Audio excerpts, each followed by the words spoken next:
Good morning, listeners and viewers of Concerned Citizens Media.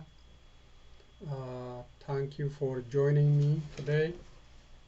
Welcome back. As usual, I have news to read and some videos to share with you at the end of the reading material. And nice to have you here, and let's start. Let's start first with a sorrow news first. Very sad news. The Oromo community lost its academic pioneer who played a pivotal role for Oromo language development, especially in print media and radio broadcasting in Oromo language. Professor Mahadi Humid Mudee passed away on Friday, January 22, 2021 here in the United States. Professor Mahadi Humid Mudee was the first person in establishing and printing the first Oromo language newspaper named Barisa. In Ethiopia at the time, it was difficult even to talk about it.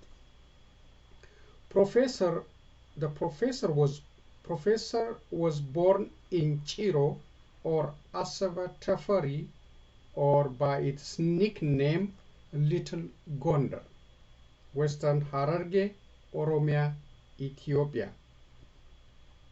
Professor Mahadi credited his father for successfully handling the challenges he encountered earlier in his academic life and then after.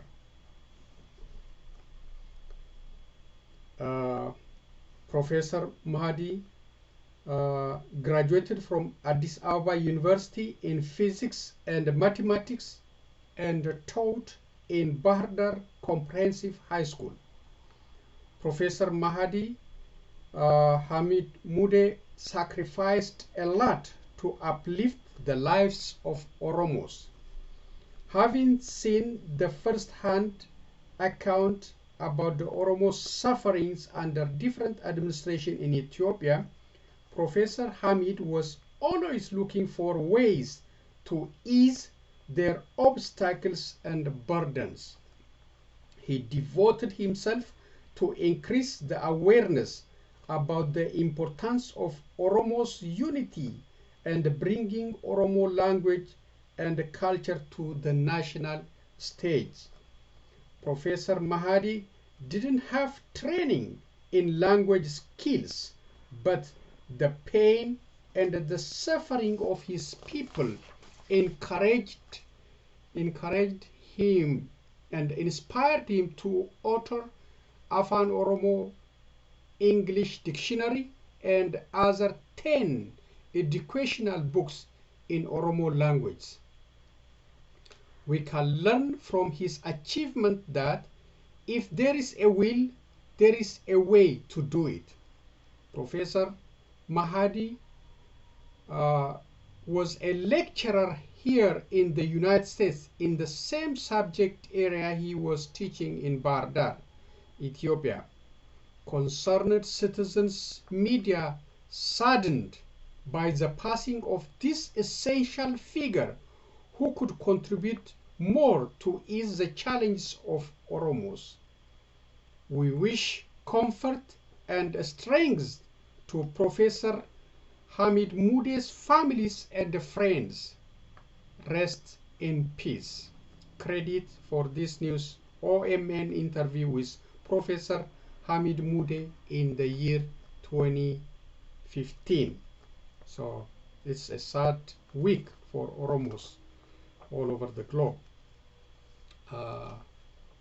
Really, he was a fighter if you listen to the 2015 interview he had with OMN, uh, he mentioned all the challenges he faced while he was in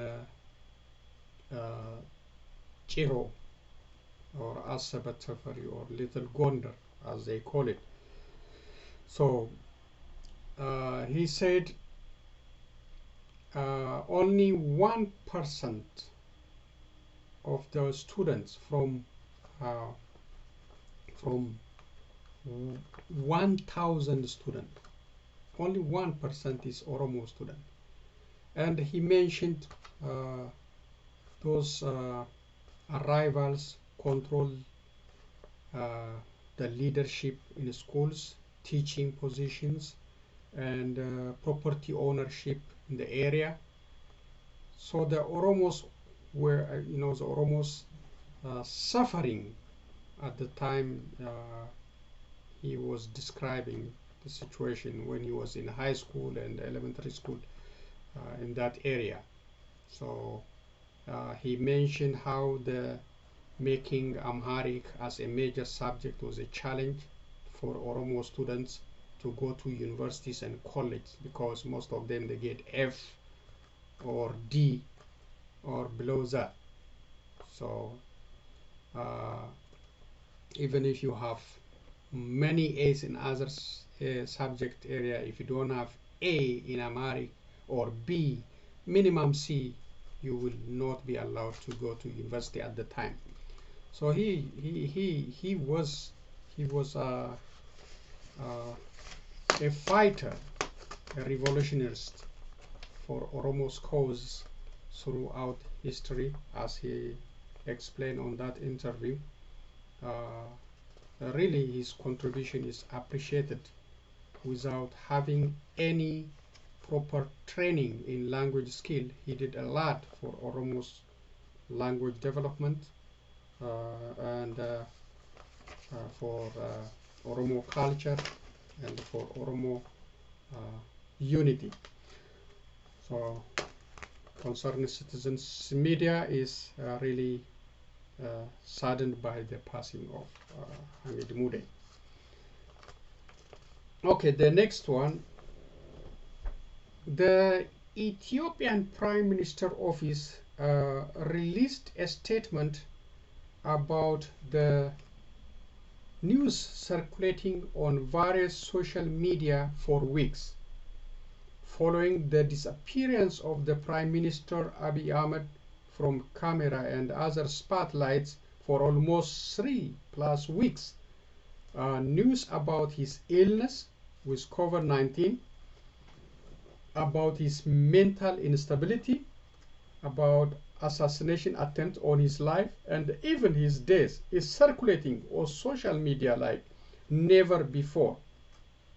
However, the official Prime Minister Office website stated that these news are fake and the Prime Minister is in good health and he is conducting day-to-day official duties. That's the government side to counter this news circulating on social media. The government statement advises citizens not to worry about this fake news circulating on social media. Concerned citizens media called for his immediate resignation again. Concerned citizens media called for his immediate resignation again. The country is crumbling into unstable states and bloodshed is expanding everywhere in the country under his leadership. If he survived this news, concerned citizens media calls on him again to consider leaving his office for the sake of the nation. So staying in the office, staying in the power, he is not helping in stabilizing the country. Trouble everywhere. Benishangul, Matakal, Gumuz area, Makale in Oromia under command post. So he should consider resign, and we should call on him to resign immediately. The country is in a mess. The country is not stable. Too much bad news about that country. Rape is very common as never heard before. The military is very undisciplined, raping women, destroying the public property, looting public properties, killing people, throwing their bodies in the forest by riverside. So the news about Ethiopia is very bad. This current leadership should quit and call for a transitional government. Really bad name for Ethiopia. Ethiopia is not known for all this trash. These are trash, raping our women. This is really very bad under Abiy Ahmed. Reported multiple times on the global news, and starving people for you know, this is horrible. It's very bad. Burning property, looting properties, looting hospitals, schools. So if he survives this circulating news, again we call on him and his supporters to call for transitional government, leave their position. Another sad news. This is in American Citizen. Larry King, the icon of broadcasting and is well known for the CNN Larry King interview program, also passed away at 87 in Los Angeles, California. So this is another sad news. On Saturday, January 23, 2021, after he contracted COVID-19. So unfortunately, he died with this current virus. Larry King hosted world leaders, U.S. presidents, first ladies, and other popular figures on his Larry King programs. He conducted more than 30,000 interviews on Larry King live TV program, on which he worked for almost 25 years. He authored more than 12 books. How to talk to anyone, anytime, anywhere, truth be told, and My Remarkable Journey are some of the books written by Larry King. Larry King received 2 Peabodys, an Emmy Award, and 10 Cable ACE Awards for his recognition on radio and television broadcasting. He married 8 times to 7 wives and survived by 5 children. Rest in peace to the host of my favorite TV program, Larry King. Credit CNN, Wikipedia, and others. So I used it to watch Larry King. It was one of my favorite shows.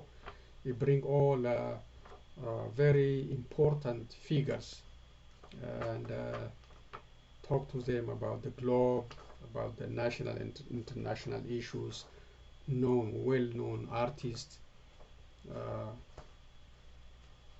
kings, popular artists.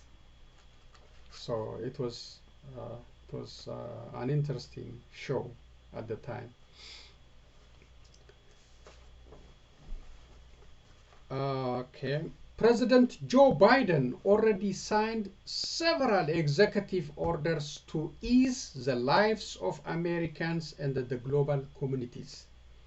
The president signed the following very important executive orders within few days in power.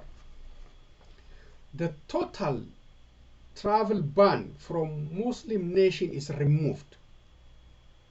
This is very essential, put in place by former President Donald Trump as a discriminatory action, hate against Muslims. So Biden removed this travel ban. So this is an opportunity for family visits to bring, fathers, mothers to settle here, for engagement, to bring fiance. Everything is open, at least for the next 4 years. So no restriction. They can come for visit. You can sponsor them, marry to them, So this is very friendly for Muslim nations. Okay, the next one is he also signed executive order mandating masks on federal building, which is also good for the protection of against this dangerous disease.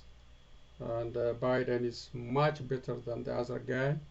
He believes in science, common sense, so he mandated to use mask in any federal buildings. It makes sense.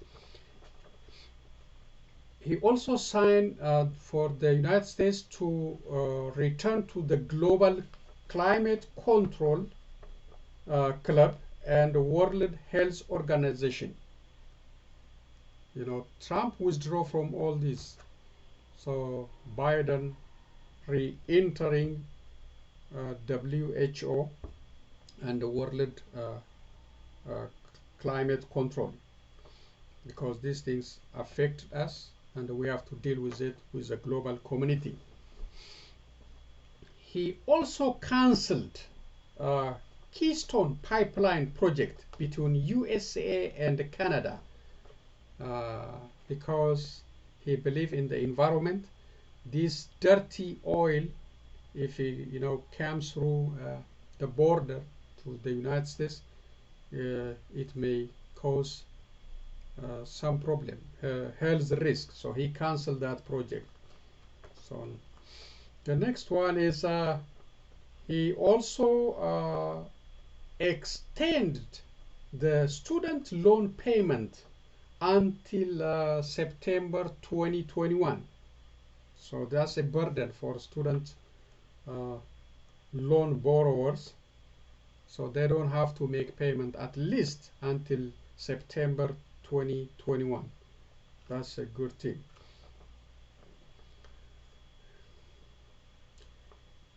He also reimposed the travel restriction lifted by Trump on Brazil, United Kingdom, Ireland, much of Europe, and other countries with high cases of COVID-19. So he reimposed. Trump was removed, but he reimposed it because he's listening to the medical doctors, and he just used science, common sense, and the proper guidance instead of playing politics with COVID-19. So he imposed travel restriction on non-US citizens coming from from Brazil, United Kingdom, Ireland, and much of Europe and other countries with high cases of COVID-19. He also signed executive orders on stimulus checks and food stamps, plus on minimum wage to make it $15 an hour. So these are very, very, very essential, friendly. Stimulus check, minimum wage, and food stamp.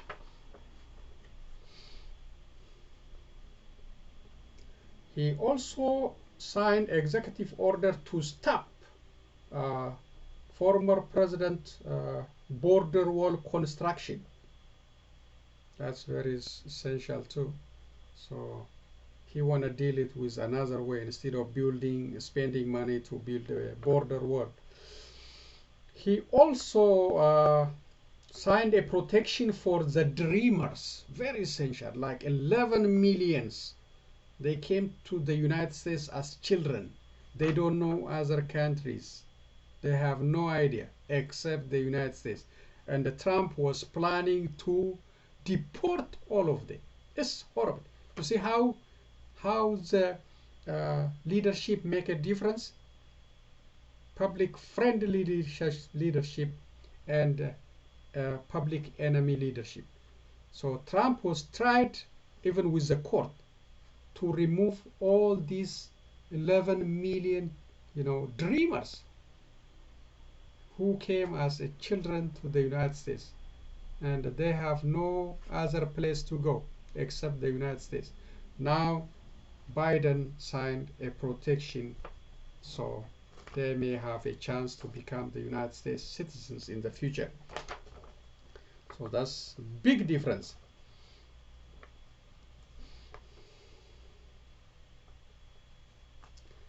So Trump is I mean Biden, thanks to the American who voted for him to make him the president of the United States. He is very public friendly. His laws are public friendly. His regulations are public friendly to promote peace, unity, and cohesiveness, and to work for nation building. Everybody feel that. Everybody is feel the inclusiveness he is promoting. So he is not promoting divisive politics, hate politics. He is not playing the politics with the disease. He listened to doctors. He used common sense. He listened to his advisors, experts, how to rebuild the country, you know, by eliminating all these bad laws signed by former president. So we should appreciate him. We should work with him, help him to be a successful leader. Really, he gonna sign more and more friendly executive orders in the coming weeks. So we should be appreciative of those uh, uh, encouraging news coming from the White House. So that's all I have for the reading. Let's go to a few videos. I have very short 3 videos. One about Oromo Liberation Front fighter, and the other one is protest in Russia. This one, especially on the second one, is very aggressive, violent video. So I advise you to not to watch with kids. Let's see.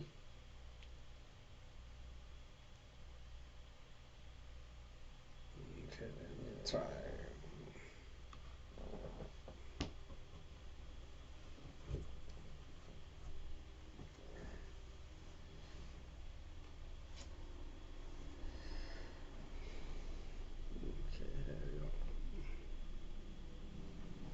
See, I'm sorry.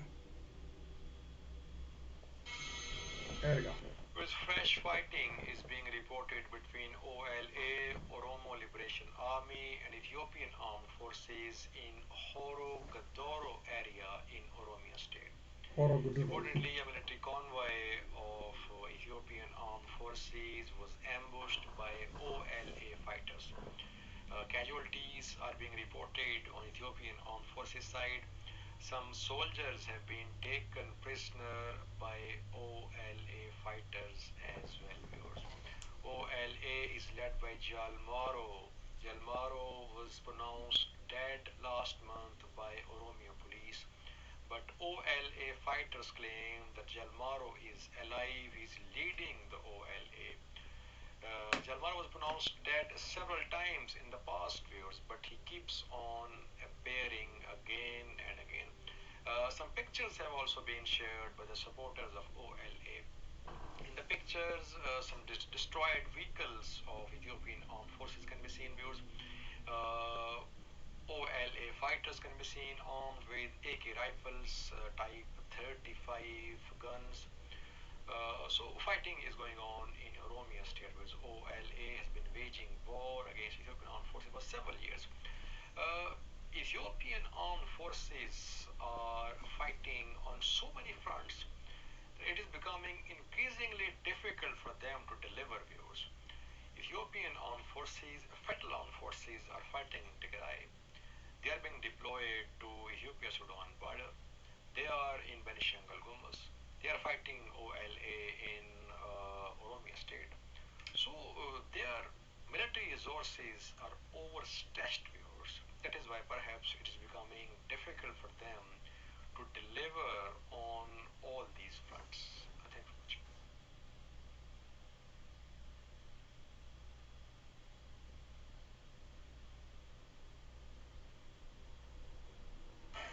From the far eastern city of Vladivostok, Okay, these are Russian protesters. Navalny supporters faced off with police in sub-zero temperatures. See how violent Authorities it have is. denied permission for the demonstration, but it didn't stop the crowd gathering to call for the release of the man leading Russia's most prominent opposition movement. In the capital, Moscow, tens of thousands had gathered. Police using batons on the crowds. Some were forced back by protesters as they chanted, "Freedom for Alexei Navalny."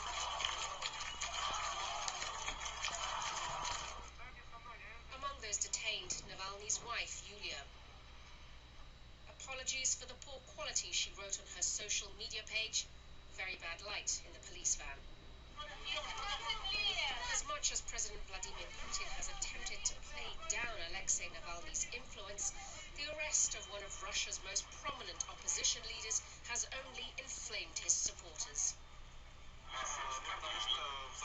The law is being trampled on in an absolutely incredible manner. This arrest is one of the most serious violations of human and civil rights in the Russian Federation.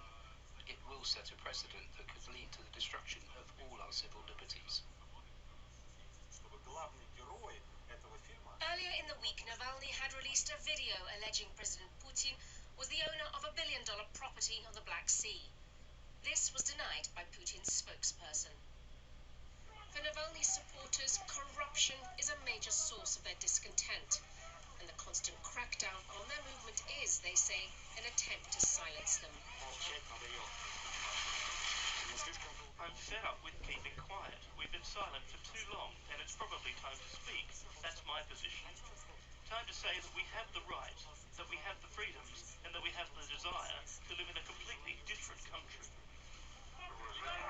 Navalny may not pose an immediate danger to President Putin's power, but economic problems in the country are ongoing, as is the discontent. And some analysts believe the Kremlin fears the potential of a Belarus-style mass dissent and the prospect of more protests. Sonia Gallego, Al Jazeera. Okay, that's Al Jazeera. This one is the most violent. So this is the one I was warning you not to watch these kids. Very bad one.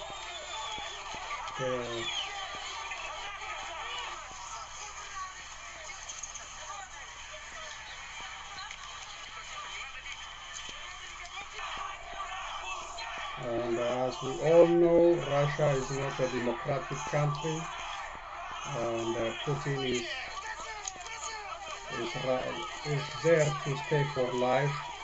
We know it's just switching. Sometimes he become prime minister, sometimes he become president. Now he may be president for life. The same like China. Was it will be very very tough for those advocating for change. Look how they beat them, put them in jail. So it will not be easy. But still people try.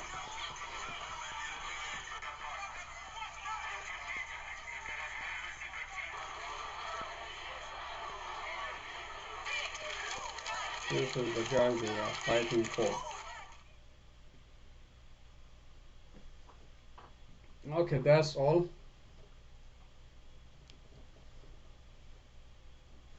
Thank you for RTV and Al Jazeera and the other guy, my view. So, democratic movement, uh, people looking for a better life for the most of the citizens are still facing many challenges in different parts of the world. That is the reality.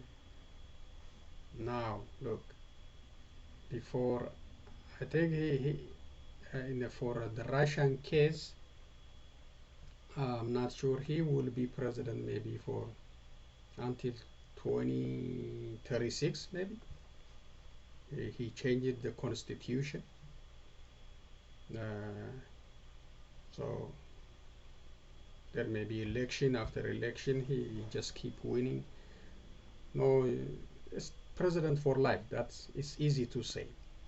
You cannot change the system well established with military power, uh, federal police, and other undercover securities. They use heavy force to crush the movement. It's the same in China. It's the same in Ethiopia. Ethiopia is also looking for ways to act like a dictatorship.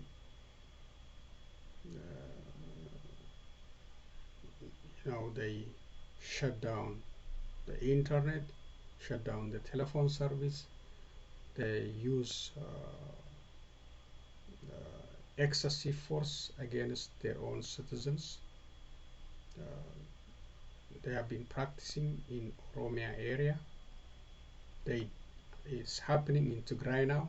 Rape is common in Tigray, just like it happened in Oromia. Benishangul is at war. All this is to stay in power, to put prosperity party in power. And he mentioned on the video the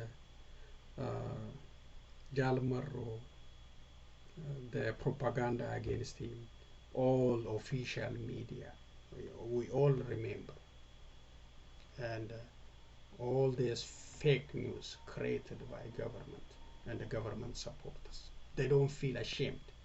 This is a new reality. Lying is common these days. They can lie. They can lie officially. And they lied about people fleeing for their life to Sudan from the Tigrayan war. They lied about the Eritrean involvement in Tigray, Somalian involvement in Tigray war. They lied because what they're gonna suffer? Nothing. No consequence for lying at this time. We don't know about the future, but they can lie.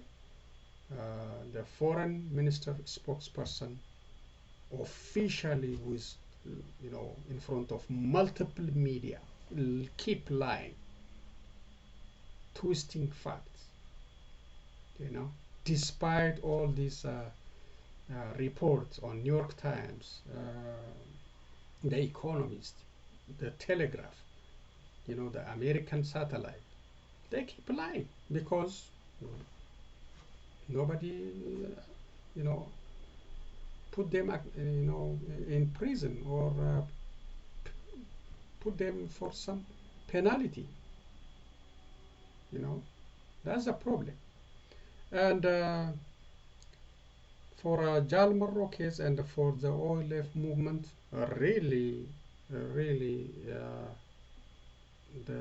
that organization, the fighters are expanding. They are coming to speak their language of violence, force. The PP are looking for.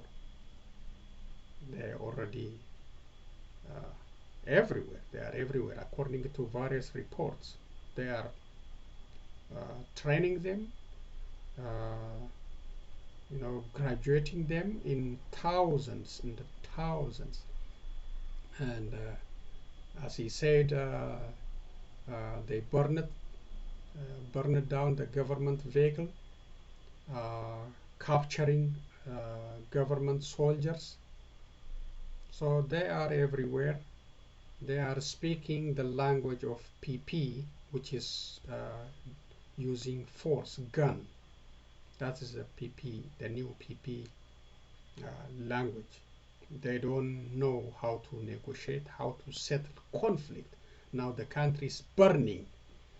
The country is burning everywhere, and these people don't know how to solve it because they believe in military force and are undercover operatives and federal police killing people, raping people, throwing dead bodies, not giving proper burials even. They don't care about senior citizens, playing karate on them. It's horrible. Ethiopia is collapsing. Too much bad news about that country. It needs Ethiopians to come collectively and fix our problem, and demanding the removal of all these crooks. There is no law and order in Ethiopia. There is no respect for justice, for human dignity. Too many human rights violations. So it's a lot of trouble, and I hope it will be solved peacefully. And we're going to pray and do our thing to advocate for peaceful transition from these horrible uh, current rulers. So that's all I have. Thank you for listening. Concerned Citizens Media. I will be back with other news.